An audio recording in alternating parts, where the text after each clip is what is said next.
Bonjour à tous. Oui, alors je vais remplacer ce matin Florian qui n'a pas pu être présent. Donc, alors je suis à la direction d'innovation et recherche de la SNCF. Donc Florian lui travaille plus avec Transilien sur la partie Open Data Global. Donc j'ai connaissance de leur projet, je ne pourrais peut-être pas autant entrer dans les détails, mais n'hésitez pas si vous voulez des questionnements. Alors tout d'abord, je n'ai pas de présentation, mais on peut peut-être aller sur le site Open Data SNCF. C'est sur data.sncf.com. L'adresse, pour que vous la connaissiez tous, c'est data.sncf.com. Donc, l'aventure Open Data du côté de la SNCF, pour l'ouverture de ces données, dure déjà depuis quelques années. Donc, de nombreux jeux de données ont été déployés et mis à disposition de tous les développeurs, toutes les personnes intéressées par des données open data. Au début, ces données Open Data étaient principalement des données statiques. Et petit à petit, et dernièrement depuis juin 2015, on a des données temps réel qui sont disponibles sur l'API. Donc, vous allez bien tout voir, tout le portail s'afficher derrière. Donc, juste pour retracer un peu, l'idée c'est que derrière, au début, voilà, la SNCF a commencé à début de données Open Data, et petit à petit, devant l'engouement et les demandes aussi, de plus en plus de données ont été mises à disposition, et surtout des données temps réel qui sont les données les plus intéressantes. Et à travers tout ça aussi, il y a aussi l'aventure OpenStreetMap qui a démarré. Donc, vous le devinez, Gaël était aussi aux avant-postes sur cette aventure. Donc Transilien, dès 2013, a commencé à vouloir cartographier ces gares dans OpenStreetMap. Donc là, on allait encore un cran après, c'est-à-dire on avait déjà dans OpenStreetMap beaucoup d'informations sur le réseau par les contributeurs OSM. Et donc Transilien s'est posé la question, mais pourquoi ne pas aller plus loin?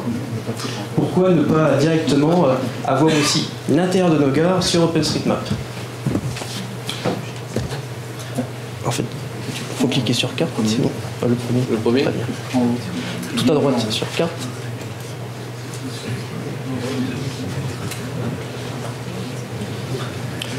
Donc pour vous donner une idée un petit peu de la richesse qu'il y a déjà dans OpenStreetMap dans le périmètre des gares Transilien.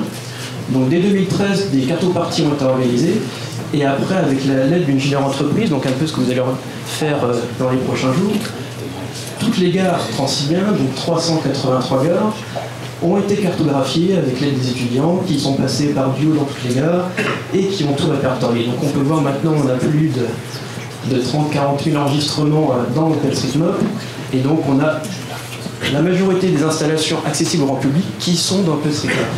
L'idée derrière, on en a beaucoup. Ça peut être pour faire des plans de gare à partir des données qu'on a en OpenStreetMap.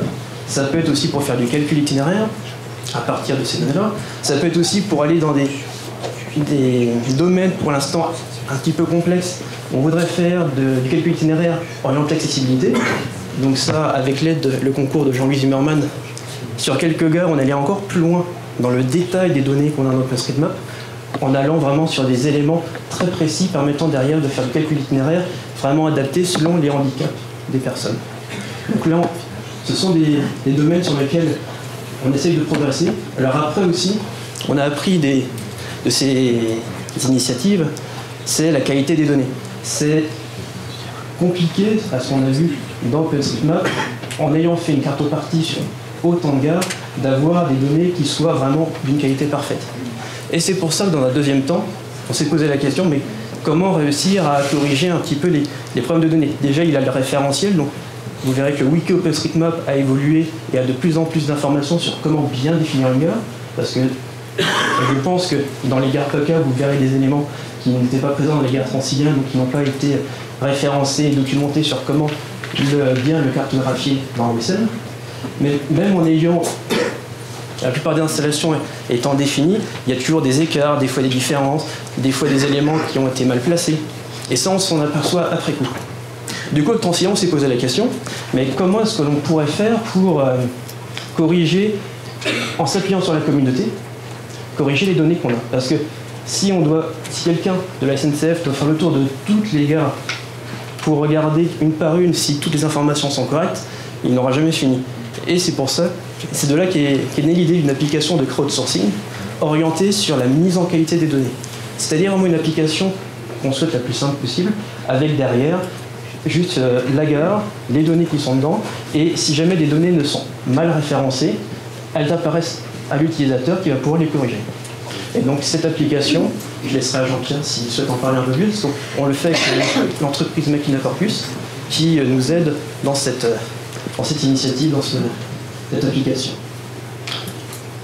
Donc, sur ces données de cartographie, on a énormément d'éléments, on souhaite en faire beaucoup de choses, et par exemple, dès à présent, si on va sur le site de transilien.com, en fait, dès à présent, on a une carte OpenStreetMap qui est affichée. Donc c'est vraiment pour faire de l'information voyageur. Mais actuellement, on a vraiment un fond de carte très simple qui ne fait qu'afficher les lignes RER et les transports transilien. Vous voyez, on a déjà une carte avec quelques informations, et derrière, le but, une fois qu'on aura toutes les données des gares correctement référencées, et aussi une visualisation propre d'une gare, parce que c'est pas évident après d'afficher simplement l'intérieur d'un bâtiment, c'est de pouvoir mettre toutes ces informations à disposition sur transilien.com, sur les applications grand public de Transilien, applications mobiles. Et après, on a encore plein d'autres idées, mais aussi, vous, tout le monde a beaucoup d'idées. Et juste pour finir un peu sur la partie open data et ce que ça peut apporter à l'entreprise, la SNCF a organisé des hackathons. Alors, je ne sais pas si... Est-ce que tout le monde connaît ce qu'est un hackathon? Non.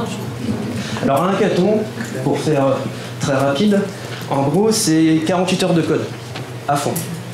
C'est-à-dire, vous arrivez... Ah, c'est ça, tout à fait, sans dormir. Vous arrivez le vendredi soir avec une idée, vous faites former une équipe. Alors, vous pouvez venir avec une équipe déjà formée, mais en général, vous vous rencontrez avec tout le monde, vous discutez. Il y a des personnes qui ont des idées, il y a des personnes qui sont plutôt designers, des personnes qui sont plutôt développeurs. Vous vous faites une équipe sur une idée, vous dites voilà, la thématique du hackathon, ça va être, par exemple, Transilien en 2014 avait organisé un hackathon sur l'accessibilité. Donc vous avez des idées qui sortent, et puis les gens se disent bah tiens, allez, on va essayer de sortir un prototype sur ce sujet-là. Ils réfléchissent à l'idée, il y a des personnes, des mentors qui sont présents pour aider aussi les équipes à avancer. Et le but, c'est que le dimanche après-midi, vous avez un prototype qui tourne et de le pitcher en 3 minutes. Voilà en gros la plupart des hackathons, comment ils se présentent. Et du coup, l'idée derrière, c'est qu'il y a énormément de startups ou de personnes qui ont de très bonnes idées et qui vont vous apporter des prototypes auxquels vous n'auriez jamais pensé. Et qui vont vous apporter des choses qui vont vous aider à progresser. Alors soit ça peut être après une idée pour le développer avec la startup, soit c'est la startup qui le développe elle-même, soit des fois même des startups se créent suite à des hackathons. En tout cas, c'est vraiment énormément d'idées qui sont générées dans ces très courts week-ends. Des fois, ça peut être un peu plus long, mais c'est vraiment un très bouillonnant d'idées. Alors, je ne sais pas si on peut retourner sur le site datasncf.com. Alors, SNCF. Par exemple, voilà, si on va sur innovation,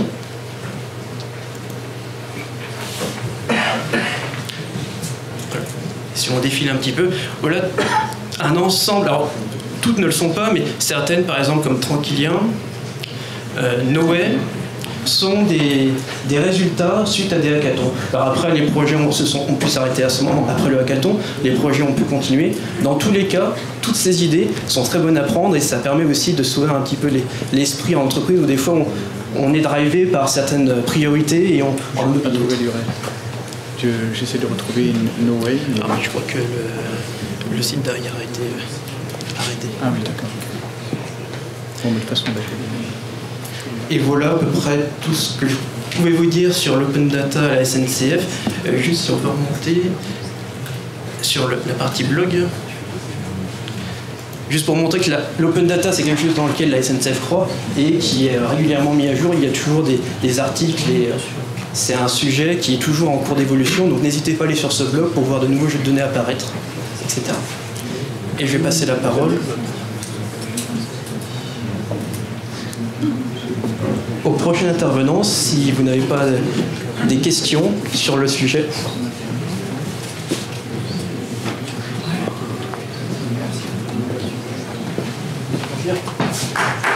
Merci beaucoup.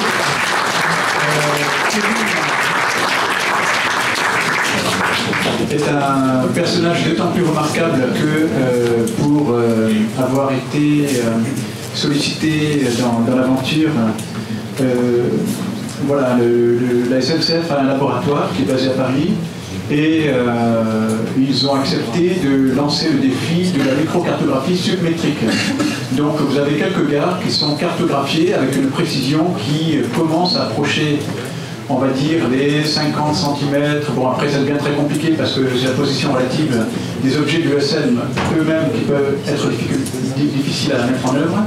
Mais on a, grâce à la confiance que vous nous avez donnée, mis en œuvre un projet qui permet de faire du routing indoor, on en parlera plus tard.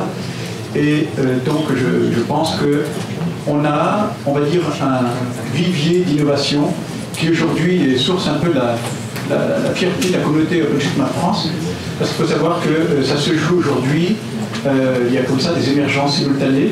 Et en Allemagne, il y a déjà des entreprises qui sont en train d'expérimenter aussi la production de la donnée, notamment sur Berlin. Donc là, ce qui est génial, c'est que la SNCF reste vraiment proactif dans la durée, sur un niveau qualitatif qui est assez extraordinaire. Vous avez maintenant 3 connecteurs sur les données OSM, donc on a vu la région de France, il y a la Lorraine, et de manière imminente, je pense qu'on aura la région PACA, parce qu'il y a eu un... Oui, je pense que... en tout cas, c'est le vœu d'avoir aussi un connecteur pour les données de la région PACA que vous produirez dans les tout prochains jours.